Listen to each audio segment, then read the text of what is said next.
Loan आज भी लोग सुनते हैं। सीलोन उसका नाम था, लेकिन बाद में आज़ादी के बाद 1948 में श्रीलंका सीलोन का नाम श्रीलंका रख दिया गया और वो अंग्रेजी शासन के दौरान भारत का एक प्रोटेक्टोरेट स्टेट था।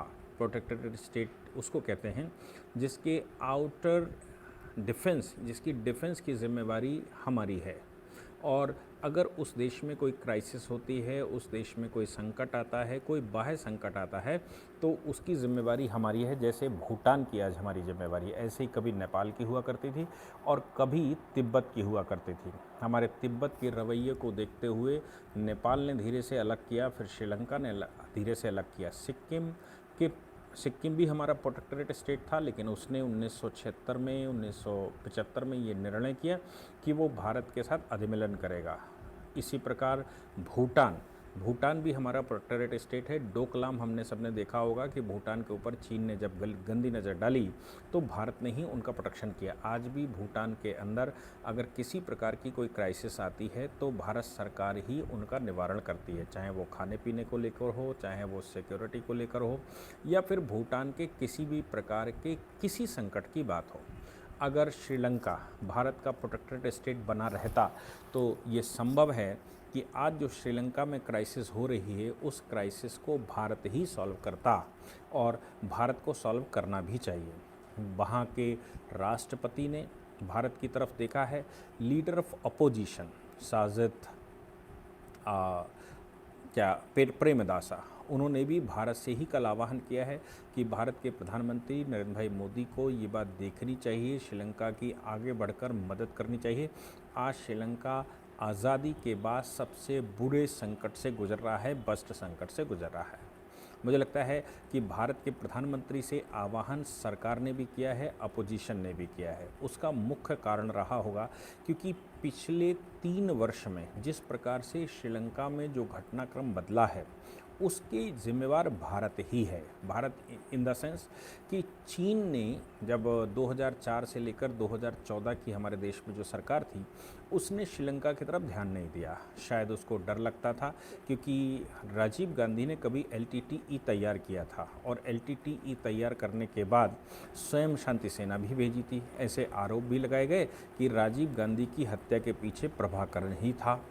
अब वो प्रकरण मैं नहीं छेड़ूंगा कि वो प्रभाकरण था, प्रभाकरण के अलावा जो लोग और थे उनसे सोनिया गांधी माफ़ी मांगने गई थी या उनको माफ़ करने गई थी, वो जेल में थे, उनके पति की हत्या की थी, भारत के पूर्व प्रधानमंत्री की हत्या करने वालों से, ये एक प्रकरण रहा है। लेकिन 2004 से लेकर 2014 तक भारत सरकार ने श्रीलंका की तरफ ध्यान नहीं दिया, नेपाल की तरफ ध्यान नहीं दिया, बांग्लादेश की तरफ या मालदीव की तरफ ध्यान नहीं दिया। इससे पहले भी आज़ादी के समय पर हमने आज़ादी मिलने के बाद हमने तिब्बत पर ध्यान नहीं दिया था। तिब्बत का क्या हश्र किया श्रीलंका ने, ये हमने सब ने देखा। प्रक्रिया चाइना की वही है। यही ध्यान में रखते हुए उन्होंने पहले इकोनॉमिकली श्रीलंका को कमज़ोर किया, नेपाल को कमज़ोर किया, बांग्लादेश को, मॉरिशस को या मालदीव को कमज़ोर किया और उनको फिर बाद में आपूर्ति के नाम से कुछ सप्लाई करना शुरू किया। और जो कुछ भी उन्होंने सप्लाई करना शुरू किया उससे वहाँ की इंडस्ट्री, वहाँ का जो मैन्युफैक्चरिंग सेक्टर है वो सब बस्ट कर दिया। दुर्भाग्य से हमारे देश में भी 2004 से लेकर 2014 की सरकार के समय पर मैन्युफैक्चरिंग सेक्टर भंग हो चुका था। जो कुछ भी था वो हम चाइनीज़ इस्तेमाल करने लगे थे, हमारी इकोनॉमी पर चाइना का प्रभाव होने लगा था। और भारत की कांग्रेस पार्टी एक एग्रीमेंट भी कम्युनिस्ट पार्टी ऑफ चाइना के साथ कर चुकी थी, जो संसार के किसी भी संगठन को, संसार की किसी भी मैथोलॉजी को ये समझ नहीं आया कि आखिर 2 देशों की नेशनल पॉलिटिकल पार्टियां किस प्रकार गठबंधन करती हैं। अभी किसी ने ऐसा कोई गठबंधन संसार में हमने सुना नहीं। सरकारों का तो गठबंधन होता है, लेकिन ये पॉलिटिकल पार्टियों का गठबंधन किसी ने नहीं सुना, इसलिए वो समझ में नहीं आता। लेकिन ये तो निश्चित बात है कि राजीव गांधी फाउंडेशन या इंदिरा गांधी फाउंडेशन या इस तरह की बहुत सारे संगठन जो कांग्रेस जिनको चलाती थी उन पर कम्युनिस्ट पार्टी ऑफ चाइना का करोड़ों रुपए की फंडिंग हो रही थी। 2014 के बाद सरकार बदली तो सरकार ने नेपाल की तरफ, भूटान की तरफ, सरकार ने बांग्लादेश की तरफ या श्रीलंका, मॉरिशस, मालदीव, इनकी सबकी तरफ ध्यान देना शुरू किया और इनकी मदद करनी शुरू की। चाइना के द्वारा घेरा गया हिंद महासागर किसी न किसी प्रकार से मुक्त करवाना शुरू किया।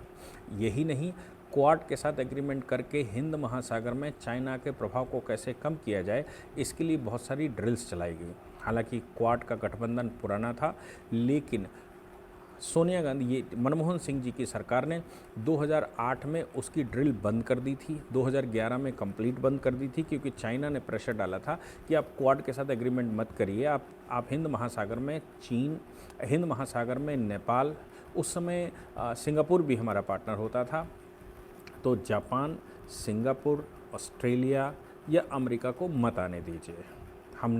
हमारे देश की सरकार ने आने से मना भी कर दिया था, वो ड्रिल भी ख़त्म हो गई थी।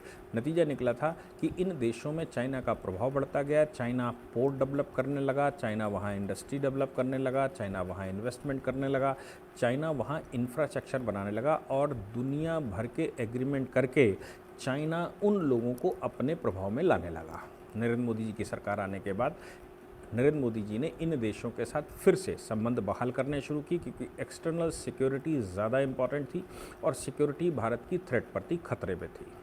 श्रीलंका में 2019 में जो सरकार बैठी राजपाक्सा की, उसके साथ मैंने परसों 2-3 दिन पहले ही एक बात कही थी कि जो बिम्स्टेक की बैठक चल रही थी उसमें एस जयशंकर श्रीलंका में थे, और एस जयशंकर ने वहाँ कुछ बायलैटरल एग्रीमेंट श्रीलंका सरकार के साथ किए, जिसमें कि जाफना में कुछ हाइडल प्लांट्स जो लगा रहा था चाइना, उसको कैंसिल करवाकर भारत ने उनमें इन्वेस्टमेंट करने की सोची। ऐसे बहुत सारे प्लांट, हालांकि जहां तक मैं जानता हूं बहुत सारी जगहों पर चाइना का इन्वेस्टमेंट आज भी है, और वो इंटरनेशनल ट्रीटियों के तहत है, लेकिन भारत धीरे धीरे करके उनको ख़त्म करके भारतीय इन्वेस्टमेंट वहाँ बढ़ाना चाहता है, ताकि श्रीलंका भारत के खेमे में आ जाए।